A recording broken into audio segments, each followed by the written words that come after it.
చేరుకుడు వచ్చిన మీ అందరికీ యేసుక్రీస్తు పేరిట శుభాకాంక్షలు. నిద్రపోవద్దండి. యెషయా గ్రంథము 9వ అధ్యాయము 6వ వచనం. యెషయా గ్రంథము 9వ అధ్యాయము 6వ వచనంలో ఏలయనగా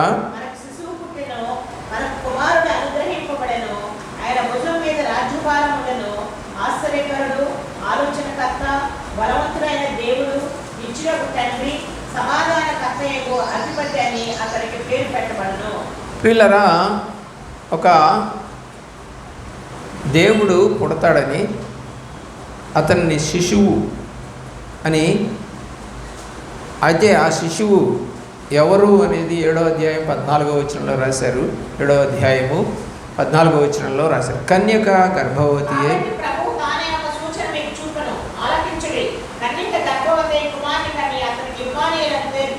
కాబట్టి ఎవరు ఆ యొక్క రాజ్యభారం మోసేది ఎవరు అని అంటే, ఒక కన్యక ఒక అతను పుడతాడు. అతని పేరు ఇమ్మానుయేలు. ఇమ్మానుయేలు అంటే దేవుడు మనకి తోడు అని అర్థం. ప్రియులారా, ఈ మాట మనందరికీ తెలుసు. మత్తయి సువార్త 1వ అధ్యాయము 21వ వచనం. ఆయనే యేసు. చదవండి 1:21 మత్తయి సువార్త.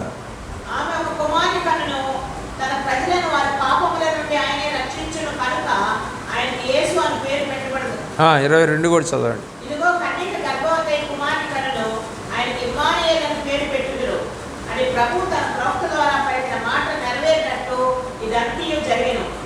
దేవదూతలేమో యేసు అని పేరు పెట్టాయి. మరి ఇక్కడ వచ్చేసిన తర్వాత ఏం చెప్పారంటే, ప్రవచనం ప్రకారంగా ఆయన ఇమ్మానుయేలు అంటే దేవుడు మనకి తోడై ఉన్నాడు. ఎలాంటి జీవితాన్ని మనం కలిగి ఉన్నామనేది ఆలోచించారు. ఈయన ఎలాంటి వాడు అనేది యెషయా గ్రంథంలో ముందుగానే 9వ అధ్యాయము 5వ వచనంలో రాయబడింది. ఆయన ఆశ్చర్యకరుడు, ఆలోచనకర్త, బలవంతుడైన దేవుడు, నిత్యుడగు తండ్రి, సమాధానపు అధిపతి, ఇమ్మానుయేలు, ఏమండి రక్షకుడు. ఇలా ఒకటేంటి చాలా చెప్పచ్చు. సర్వశక్తిమంతుడు, మరి ఆది అంతము లేనివాడు, జ్యోతిర్మయుడు, నిన్న నేడు నిరంతరం ఒకే రీతిగా ఉన్నవాడు, సజీవుడు, ప్రేమామయుడు, కరుణామయుడు, మార్గం సత్యం జీవమైనవాడు, ఏమంటే ప్రధాన యాజకుడు, మెల్కీసెదెకు క్రమం ప్రకారముగా ప్రధాన యాజకుడు. ఎన్నో రకాలు ఇంకా చెప్పచ్చు. ఈ కొన్ని మాటలు మనము వివరణ తీసుకుందాం. మొట్టమొదటిది ఏంటంటే ఆశ్చర్యకరుడు. మత్తయి సువార్త 9వ అధ్యాయము 33వ వచనం. మత్తయి సువార్త 9వ అధ్యాయము 33వ వచనం.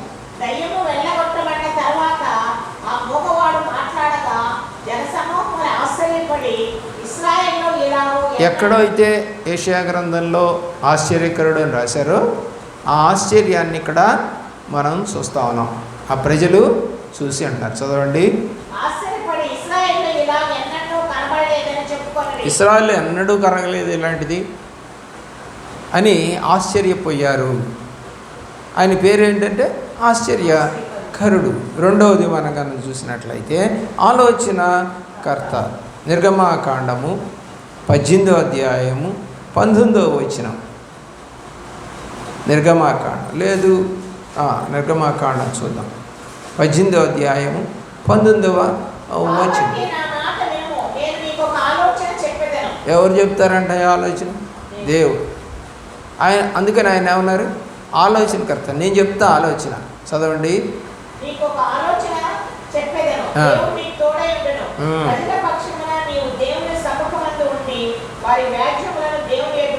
రైట్, మంచి ఆలోచన చెప్తానంటున్నాడు.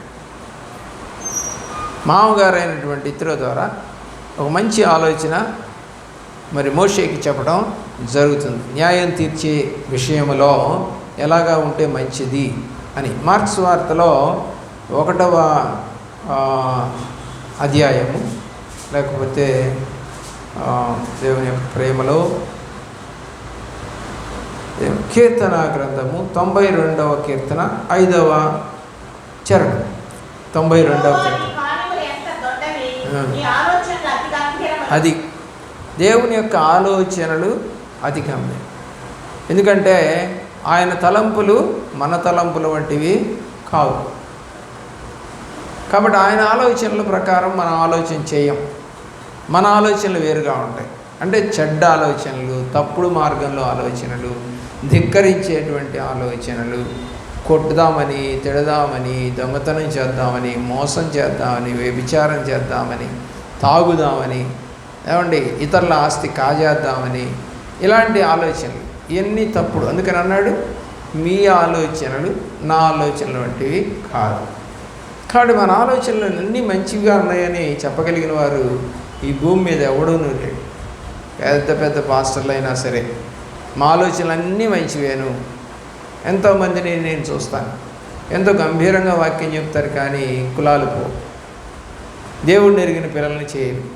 మరి వాళ్ళు యాజకులుగా ఎట్లా మారారో, సేవకులుగా ఎలా మారారో మనకైతే తెలియదు. ఈ రోజున దేవుని ప్రేమ అంటే కులం, దేవుని ప్రేమ అంటే డబ్బు, దేవుని ప్రేమ అంటే కాంగ్రిగేషను, దేవుని ప్రేమ అంటే కాన్వకేషన్లు నడిపించటం, దేవుని ప్రేమ అంటే సమాజ కొడుకులు నడిపించటం. ఎందుకంటే చాలామందికి డబ్బుతోటి ఇవన్నీ కార్యక్రమాలు చేస్తారు. ఆత్మతో సత్యంతో చేసే కార్యక్రమాలు అయితే కావు. కాబట్టి ఆత్మతో సత్యంతో చేసే రోజులు పోయాయి. డబ్బుంటేనే ఈ రోజున మంచి సేవకుడిగా కనపడతా ఉన్నాయి. చాలా సంఘాల్లో కూడా యవనస్తులు సరిగా రావటం లేదు. కారణం ఏంటంటే వాక్యాలు వాళ్ళకి కఠినంగా కనపడతా ఉన్నాయి. ప్యాంట్ షర్ట్ వేసుకోకూడదు, జుట్టు ఎరవేసుకోకూడదు, మరి ఇలాంటి మాటలు చెప్తా ఉంటే, మరి రంగులు వేసుకోకూడదు, మేకప్ వేసుకోకూడదు అని చెప్తా ఉంటే, లిప్స్టిక్లు వేసుకోకూడదు అని చెప్తే రావట్లేదు జనాలు. కారణం ఏంటంటే అవన్నీ లోక సంబంధమైనటువంటి కార్యక్రమాలు. కాబట్టి దేవుడి ఆలోచన అది కాదు. యూదులు ముసుగేసుకొని ఉంటారు, ముస్లిమ్స్ కూడా ముసుగేసుకొని ఉంటారు. యూదులు కూడా పైన మరి ఎలాగైతే మీరు ఆడవాళ్ళు కొంగేసుకుంటారో అలా పైన ముసుగేసుకొనే ప్రార్థన చేస్తారు పురుషులు కూడా. మరి ఆచారం చేస్తూ ఉన్నాం మనం, చేయటం. పౌలు భక్తుడు అయితే చెప్పాడు, ఒకవేళ స్త్రీ ముసుగు వేసుకోకుండా చేసుకోవాలనుకుంటే తన జుట్టు కత్తిరించుకోవాలి. అదెవరు చేస్తూ ఉన్నారు? చేయటం. కాబట్టి ఈ రోజున జుట్టుగానే ఉంటుంది, పైన ఒక స్కార్ఫ్ కట్టేసుకొని వాళ్ళు మరి వాక్యాలు చెప్పుకున్నారు, జారిపోతూ ఉంటుంది. దేవుని యొక్క ప్రేమలో మూడవది వస్తే దేవుని యొక్క ప్రేమ బలవంతుడైనటువంటి దేవుడు. ఆదికాండము 18వ అధ్యాయము 2వ వచనం. ఆదికాండము 18వ అధ్యాయము 2వ వచనం. అతడు కళ్ళెత్తి చూచినప్పుడు ముగ్గురు మనుషులు అతని ఎదుట నిలవబడి ఉండేది. అతడు వారిని చూచి గుడారపు వాకిలి నుండి వారిని ఎదుర్కొంటకు పరిగెత్తి నేలమట్టుకు వంగి, ప్రభువా, ఈ కటాక్షము నా మీద ఉన్నాయి కదా, ఇప్పుడు నీ దాసుని దాటిపోవద్దు. నేను కొంచెం నీళ్లు తెప్పించదను. దయచేసి కాళ్ళు కడుక్కొని ఈ చెట్టు కింద అలసట తీర్చుకుంది, కొంచెం ఆహారం తెచ్చిదను. నీ ప్రాణములను బలపరచుకొని తర్వాత మీరు వెళ్ళవచ్చును. ఇందు నిమిత్తము కదా నీ దాసుని ఎదుకు వచ్చిదిరనెను. ఇప్పుడు దేవదూతలు వచ్చిన తర్వాత వాళ్ళు చేసిన పని ఏంటి అంటే సొదొమ గొమొర్రాలను కాల్చివేశారు. నిజంగా ఒక పట్టణాన్ని కాల్చాలి అంటే, నిజంగా ఇప్పుడు చేస్తున్నటువంటి యుద్ధాలు, మరి గాజాని కాల్చాలి, మొత్తం నేలమట్టం చేయాలంటే ఇన్ని సంవత్సరాలు పట్టింది. యుక్రెయిన్ని నేలమట్టం చేయాలంటే మరి ఇప్పటికే 3 సంవత్సరాలు పట్టింది, అయినా కూడా అవలా. కానీ వాళ్ళు ఒక్క రోజులోనే ఆ పట్టణం మొత్తాన్ని కాల్చేశారు. దాన్ని ఏమంటారు? దేవుని యొక్క బలం. దేవుని యొక్క బలం. కీర్తనకారుడు కూడా రాస్తా ఉన్నాడు, 29వ సంకీర్తన 4వ చరణం. 29:4. యెహోవా స్వరమే బలమైనది. 11వ వచనం కూడా 11. కాబట్టి దేవుడు మనకేమిస్తానని రాస్తా ఉన్నాడు? తన ప్రజలకు బలమునిస్తాడు. ఎందుకంటే మత్తయి సువార్త 10వ అధ్యాయంలో శిష్యులకి దేవుడు పవర్స్ ఇచ్చి పంపించాడు. ఏమిచ్చి పంపించాడు? పవర్స్ ఇచ్చి పంపించాడు. అంటే దయ్యముల మీద బలము. ఏమన్నా ఆలోచన చేయండి. చీకటి శక్తుల మీద బలము. అలాగే ఆత్మలను వెళ్ళగొట్టుటకును, ప్రతి విధమైన రోగమును, ప్రతి విధమైన వ్యాధిని స్వస్థపరచుటకు వారికి అధికారం ఇచ్చెను. కాబట్టి వాళ్ళ దగ్గర ఏముంది? ఇప్పుడు ఒక బలం ఉంది, ఒక బలం ఉంది. ఆ బలంతో వాళ్ళు వాటిని చేయగలుగుతున్నారు. దేవుడు ఏమి చెప్పాడు ఇప్పుడు కీర్తనలో? నా ప్రజలకు నేను బలమును అనుగ్రహిస్తానన్నాడు. ఆ బలాన్ని ఇచ్చాడు చాలామందికి. దాన్ని శక్తి అంటాం మనం. బలం అంటే శక్తి, పవర్. బలం అంటే పవర్. ఆ పవర్ అనేది ఉంటే కొన్ని పనులు మనము చేయగలుగుతాం. దేవుడు పవర్ మనలో ఉంటే మరి దేవుని యొక్క కార్యాలు మనం కూడా చేయగలుగుతాం. అలాగే మనం కనుక చూసినట్లయితే 4వది నిత్యుడగు తండ్రి. కీర్తనకారుడు 48వ కీర్తన 48వ కీర్తన 14వ చరణం చూద్దాం. 14వ చరణం. దేవుడు సదాకాలం మనకు దేవుడై ఉన్నాడు. మరణం వరకు ఆయన మనల్ని నడిపించును. సదాకాలము అంటే నిత్యము. సదాకాలం అంటే నిత్యము అని మన హెబ్రీ పత్రిక 13వ అధ్యాయము 8వ వచనం. హెబ్రీ పత్రిక 13వ అధ్యాయము 8వ వచనం. యేసుక్రీస్తు నిన్న నేడు ఒక్కటే రీతిగా ఉన్నాడు. అవును, యుగయుగములకును ఒక్కటే రీతిగా ఉండడు. ఎలాగున్నాడు ఆయన? ఒకే రీతి, నిత్యము ఉండేటువంటి దేవుడు, ఒకే రీతిగా ఉండేటువంటి దేవుడు. మరి అందరూ ఒకే రీతిగా ఉండరు, మనుషులు మారిపోతారు. కానీ దేవుడు అలాగా మారని దేవుడు. 5వ పాయింట్లో మరి సమాధానకర్త. ఆయన ఇంకొక పేరు ఏంటంటే సమాధానకర్త అయినటువంటి ఈ యొక్క అధిపతి అన్నమాట. సమాధానానికే అధిపతి. యోబు గ్రంథము 22వ అధ్యాయము 21వ వచనం. యోబు గ్రంథము 22వ అధ్యాయము 21వ వచనం. ఆయనతో సహవాసం చేసిన యెడల నీకు సమాధానం కలుగును. కాబట్టి సమాధాన అధిపతి కదా ఆయన. కాబట్టి ఆయనతో కనుక మనం సహవాసం చేస్తే మనకు సమాధానం కలుగుతుంది అని యోబు భక్తుడు వ్రాస్తా ఉన్నటువంటి విషయాన్ని మనము ఇక్కడ గమనించవచ్చు. మత్తయి సువార్త 10వ అధ్యాయము 34వ వచనం. మత్తయి సువార్త 10వ అధ్యాయము 34వ వచనం. నేను భూమికి సమాధానం పంపవచ్చిందని తలంచుకొడి. అయితే దేవుడు ఏమన్నాడు ఇక్కడంటే ఒక కష్టమైన మాట మాట్లాడాడు. నేను భూమి మీద సమాధానాన్ని పంచడానికి రాలేదు, మరి బాధను కలగజేయడానికి లేదా ఒకరికొకరికి విభేదం కలగజేయడానికి నేను వచ్చానని ఈ మాట మనకు కనబడుతుంది. అయితే మరి బైబిల్లో ఈ యెషయా గ్రంథంలో ఆయన సమాధానపు అధిపతి అని రాశారు కదా. మరి సమాధానపరచడానికి కాకుండా ఆయన అలాగ చేస్తే ఏ కుటుంబాలు క్షేమంగా ఉంటాయి? ఎఫ్సి పత్రిక 4వ అధ్యాయము 1వ వచనం. ఎఫ్ఎస్సి పత్రిక 4వ అధ్యాయము 1వ వచనం. కాబట్టి మీరు సమాధానమైన బంధము చేత ఆత్మ కలిగించే ఐక్యమును కాపాడు. కాబట్టి సమాధానం అనేది ఒక బంధం అంట. అదేం కలగజేస్తుంటే ఐక్యతను కలగజేస్తుంట. సమాధానం పడితే ఎప్పుడైనా ఐక్యత ఉంటుంది. నువ్వు నేను కలిసామనుకో బలం పెరుగుద్దిగా లేదా? బలం పెరుగుతుంది. కాబట్టి సమాధానం ఎప్పుడు కూడా మనిషి యొక్క బలాన్ని పెంచుతుంది, సంతోషాన్ని కలగజేస్తుంది, బుద్ధి జ్ఞానాలు కలగజేస్తుంది, సహవాసం కలగజేస్తుంది. కాబట్టి సమాధానానికి అధిపతి అయిన వైపు మనం చూస్తూ ఈ పందె పరుగులో ఓపికతో పరిగెత్తాలి. లూకాసు వార్త 2వ అధ్యాయము 14వ వచనంలో దేవునికి ఇష్టమైనటువంటి వారందరికీ కూడా భూమి మీద సమాధానము కలుగునుగాక.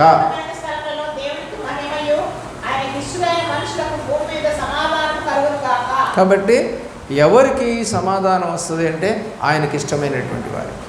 కానీ ఆయన సమాధానానికి అధిపతి కాబట్టి, రాజు కాబట్టి మనం ఆయన్ని ఆశ్రయిస్తే మనం సమాధానం ఎలా పడాలో, ఒకవేళ ఎవరితో అయినా విభేదం ఉంటే దేవుడు మనకి చూపిస్తూ ఉంటాడు, నడిపిస్తూ ఉంటాడు. 6వ పాయింట్ ఆయన ఇమ్మానుయేలు అన్నాడు. మనకందరికీ తెలిసింది ఇమ్మానుయేలు అంటే దేవుడు మనకి తోడు. యెషయా గ్రంథము 43వ అధ్యాయము 5వ వచనం. యెషయా గ్రంథము 43వ అధ్యాయము 5వ వచనం.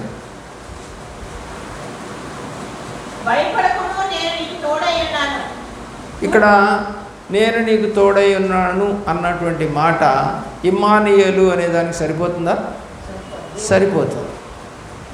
దేవుడు ఇక్కడ డైరెక్ట్గా చెప్తున్నాడు, నేను నీకు తోడై ఉన్నాను. మరి ఇందాక మనకి ఆయన ఎవరు అని చెప్పి రాశారంటే ఇమ్మానుయేలు. ఇమ్మానుయేలు అంటే దేవుడు మనకు తోడు. ఆయనే చెప్తున్నాడు, నేను నీకు తోడుగా ఉంటాను. మోషేకు తోడుగా ఉన్నట్టుగా యెహోషువ నీకు కూడా నేను తోడుగా ఉంటాను, విడువను ఎడబాయను అని చెప్తూ ఉన్నాడు ప్రభు అయినటువంటి క్రీస్తు. అలాగే 7వ పాయింట్లోకి వస్తే మరి రక్షకుడు, కీర్తన గ్రంథము 149వ సంకీర్తన 4వ చరణం. ఆయన ఎవరంటే రక్షకుడు, యేసుక్రీస్తు వారు. కాబట్టి ఎవరైతే ఆయన దగ్గరికి వచ్చి దీనంగా అయ్యా అని బతిలాడుకుంటారో ప్రతి ఒక్కరికి కూడా రక్షణ కలుగుతుంది. అలాగే నోటితో ఒప్పుకుంటారో వారికి కూడా రక్షణ కలుగుతుంది, నమ్ముతారో వారికి కూడా రక్షణ వస్తుంది అనేది మనము చూస్తూ ఉంటాం. మత్తయి సువార్త 1:21లో దేవదూత చెప్పింది, నీకు కుమారుడు పుడతాడు, అతనికి యేసు అని పేరు పెడతావు, అతనే ఈ యొక్క జనులను రక్షిస్తాడు అని దూత చెప్తా ఉంది మరీకి. 1:21 ఇందాక చదివాం. మత్తయి సువార్త 1వ అధ్యాయము 21వ వచనం.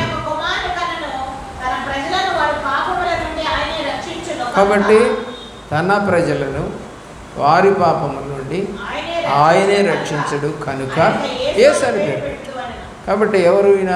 రక్షకుడు. ఇందాకేమో ఇమ్మానుయేలు అనే పేరు పెట్టమని చెప్పాడు, దూతలేమో యేసు అని పేరు పెట్టమని చెప్పారు. యేసు అంటే రక్షకుడు, క్రీస్తు అంటే అభిషిక్తుడు అని మనందరికీ తెలుసు వాక్య ప్రకారంగా. కాబట్టి ఈయన ఒక రక్షకుడు, సమస్తమును చేయగల దేవుడు, సర్వశక్తిమంతుడు అన్నాడు బైబిల్లో. ఆదికాండము 17వ అధ్యాయము 1వ వచనంలో ఆయన ఇంకొక పేరు ఏంటి అంటే మరి సర్వశక్తిమంతుడు. ఆయన ఎవరంట? సర్వశక్తి గల దేవుడు అని అబ్రహాముతో చెప్తున్నాడు. చెప్తే ఏమన్నాడంటే నిందారహితంగా నా సన్నిధిలో నీవు నడువుమని కోరాడు. ప్రియులారా, ప్రకటన గ్రంథములో 22వ అధ్యాయము 13వ వచనములో ఆది అంతం లేనివాడైన, మధ్యలో ఆయన పుట్టాడండి 2000 సంవత్సరాల క్రితం అని మనం చెప్తున్నాం. కానీ ఆయనే చెప్తున్నాడు ఆది అంతమే లేనివాడిని ఆయన చెప్పుకుంటున్నాడు. చదవండి.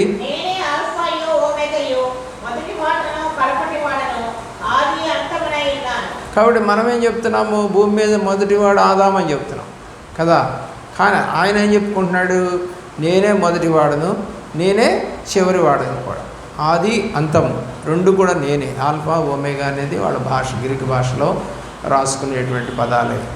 కాబట్టి దేవుని యొక్క ప్రేమలో ప్రియులరా, ఈయన ఎవరు అంటే ఆది అంతం లేనివాడు.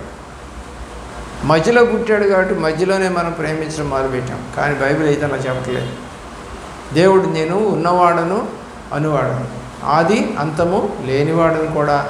కాబట్టి నేను బిగినింగ్ నుంచి, సృష్టి మొదలు కాకముందు నుంచి నేనున్నానని సామెతల గ్రంథం 8వ అధ్యాయంలో ఈ రవ్వంతయు కూడా సృజించక మునుపు నేనున్నాను నా తండ్రి వద్ద అని ప్రభువారు రాసిన మాట మనకు తెలుసు. అలాగే మనం 10వ విషయం చూస్తే కనుక జ్యోతిర్మయుడు. యాకోబు పత్రిక 1వ అధ్యాయము 17వ వచనం. ఈయనకు ఇంకొక పేరు పెట్టారు, జ్యోతిర్మయుడు అంటే నిత్యము వెలుగుచుండేవాడు అని అర్థం. 1:17 యాకోబు పత్రిక.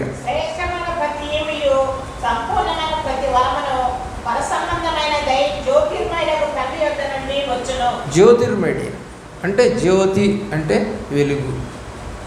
జ్యోతిర్మయుడు అంటే ఎప్పుడు వెలుగుతూనే ఉండేటువంటి వాడు. బైబిల్లో ప్రకటన గ్రంథంలో ఆయన రాస్తాడు ఆ యోహాను ద్వారా, ఆ యొక్క పట్టణంలో వెలుగు, సూర్యుడు చంద్రుడు అవసరం లేదు, ఆయనే వెలుగుగా ప్రకాశిస్తూ ఉంటాడు అని రాయబడింది. అందుకని ప్రభువారు యోహాను రాసిన సువార్తలో అన్నారు, నేను ఈ లోకానికే వెలుగాను. ఈ లోకమే కాదు, ప్రతి లోకానికి ఆయన వెలుగే, ఎక్కడున్నా ఆయన వెలుగే.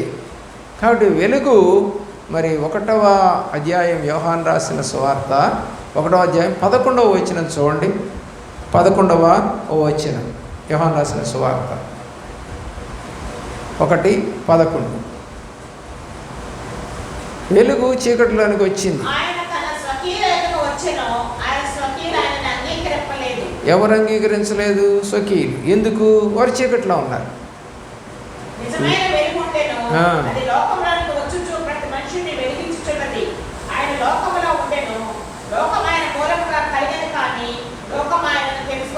కాబట్టి చీకటి దాన్ని గ్రహించలేకుండా ఉంది. చీకటిలో ఉన్నవాడికి అన్నీ వెతుక్కోవడమే సరిపోతా ఉంది. ఎక్కడ ఏ వస్తువు ఉందో తెలియదు. వెలుగులో ఉన్న ప్రకారము మనం కూడా వెలుగులో నడిచిన యెడల ఆయనతో మనకి సహవాసం కలుగుతుందని యోహాను రాసిన మొదటి పత్రిక 1వ అధ్యాయం 7వ వచనంలో మనకు తెలియజేయబడింది. కాబట్టి దేవుని యొక్క ప్రేమలో ఈయన జ్యోతిర్మయుడు, నిత్యము వెలుగుతుండేటువంటి వాడు. హెబ్రీ పత్రిక 13వ అధ్యాయము 8వ వచనంలో, హెబ్రీ పత్రిక 13:8లో నిన్న నేడు నిరంతరము ఏకరీతిగా ఉన్నవాడు, మార్పు లేని దేవుడు. మారని దేవుడవు నీవేనయ్యా, మరుగై ఉండలేదు నీకు యేసయ్యా. చదవండి. నిన్న నేడు నిరంతరము ఒకే రీతిగా, అంతే. ఆయనకి ఎన్నో పేర్లు ఉన్నాయి బైబిల్లో.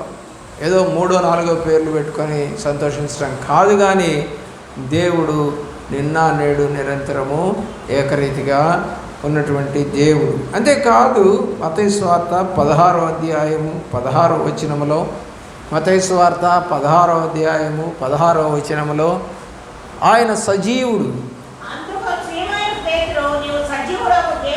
ఏమని చెప్తున్నాడు పేతురు? నీవు సజీవుడు అయ్యా, మామూలు వ్యక్తివా నువ్వు.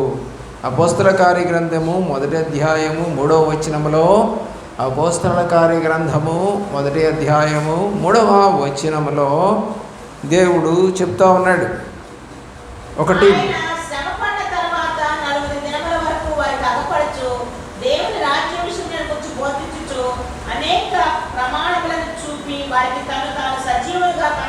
ఎలా కనపడుకున్నాడు? ఆయన చనిపోయాడు కదా, కానీ ఇప్పుడు ఎలా కనపడుతున్నాడు అంటే వాళ్ళకి సజీవుడుగా కనపడుతున్నాడు. అందుకనే పాట కూడా రాశారు హోసన్న మినిస్టర్, సజీవుడవైనా యేసయ్యా. దేవుని చక్కని పాట ప్రియులారా. మరి బైబిల్లో ఉన్నటువంటి ప్రతి పదాన్ని తీసుకొని పాటలాగా కట్టారు, ఎంతో అర్థవంతంగా కూడా కట్టారు. కాబట్టి మనం కూడా అర్థవంతంగా మన జీవితాన్ని ప్రభువారికి అర్పించవలసిన వారమై ఉన్నాం. 13వ విషయానికి వస్తే ప్రేమామయుడు. ఏంటండి? ప్రేమామయుడు. లేకపోతే మొదట యోహాను పత్రిక, యోహాను పత్రిక మొదటి పత్రిక 4వ అధ్యాయము 8వ వచనం చూద్దాం. 8. ఎవరంట దేవుడు? ప్రేమాస్వరూపి. 16వ వచనం కూడా చూడండి.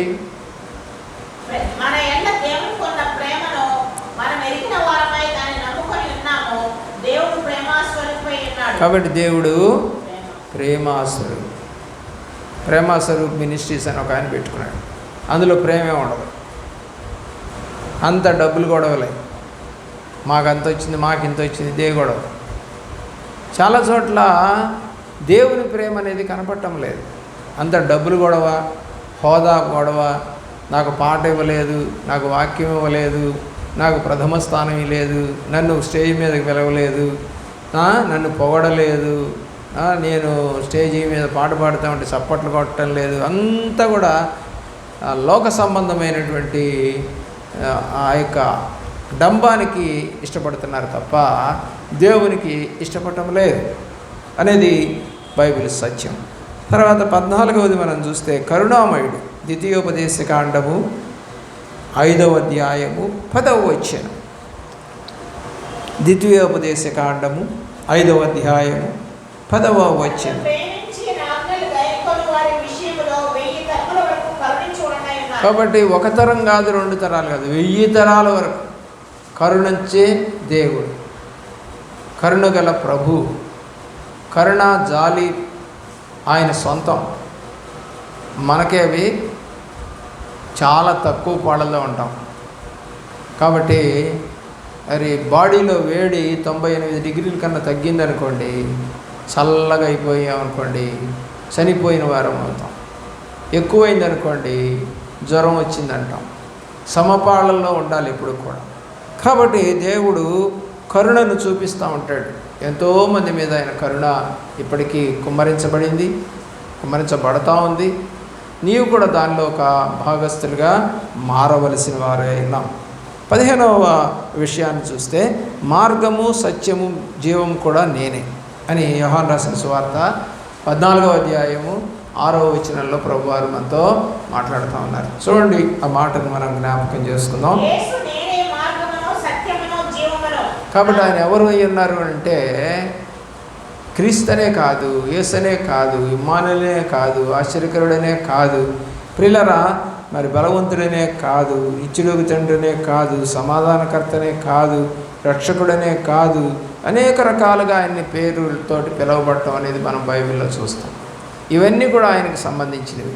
కాబట్టి నేనే మార్గము సత్యము జీవం. 16వ అంశం కనుక మనం చూస్తే ఆయన ప్రధాన యాజకుడు.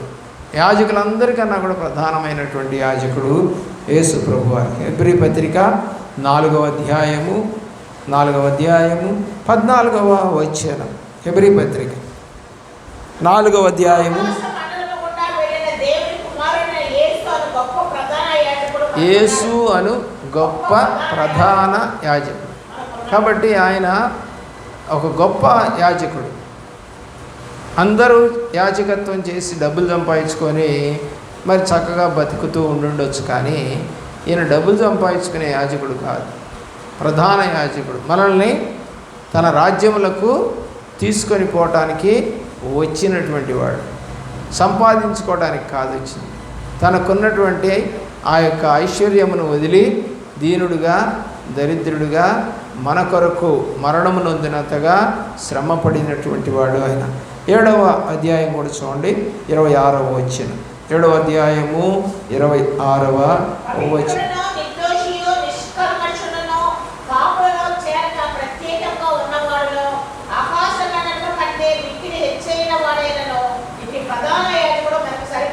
కాబట్టి ఆ లెక్కలన్నీ కూడా రాశారు. ఎలాంటి ప్రధాన యాజకుడు ఇతను.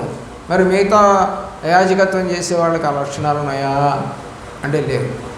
చాలామందికి యాజకుడికి ఏ లక్షణాలు ఉండవు. Even myself also. ప్రియులరా, అన్ని లక్షణాలు కలిగిన వాడే ప్రధాన యాజకుడు. మెల్కీసెదెకు క్రమం ప్రకారము ఆయన యాజకత్వాన్ని చేస్తూ వచ్చాడు. కాబట్టి గమనించవలసిందిగా కోరుతా ఉన్నాం. 8వ అధ్యాయము 2వ వచనం. 8వ అధ్యాయము హెబ్రీ పత్రికలోనే చివరి మాటలు. అలాంటి ప్రధాన యాజకుడు మనకొకడు ఉన్నాడు. 9వ అధ్యాయం 11వ వచనం. 9-10. ఎలా వస్తాడట? ప్రధాన యాజకుడు. యాజకుడు ఏం చేస్తాడు? నడిపిస్తాడు. యాజకుడు ఏం చేస్తాడు? దేవుని రాజ్యాన్ని చూపిస్తాడు.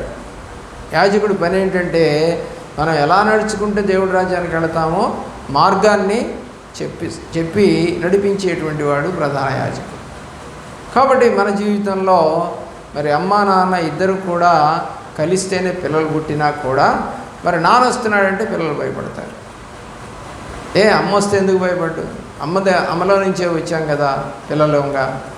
మరి అమ్మగా మరి ఎందుకని భయపడం? అమ్మ అంటే నానంటే ఎందుకు భయపడతాం? దేవుడు ఒక అధికారాన్ని ఒక మనిషికి ఇస్తాడు. అలాగే యేసు ప్రభు వారికి ఆ అధికారాలు ఇచ్చాడు. ఆయన యందు మీరు ఆనందించండి అని చెప్పాడు.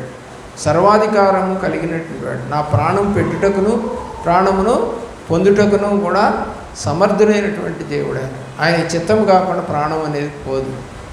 ఎందుకంటే అన్ని పవర్స్ కలిగినటువంటి వ్యక్తి ఆయన. కాబట్టి ఒకసారి రీకాల్ చేసుకోండి, అంటే గుర్తు చేసుకోండి.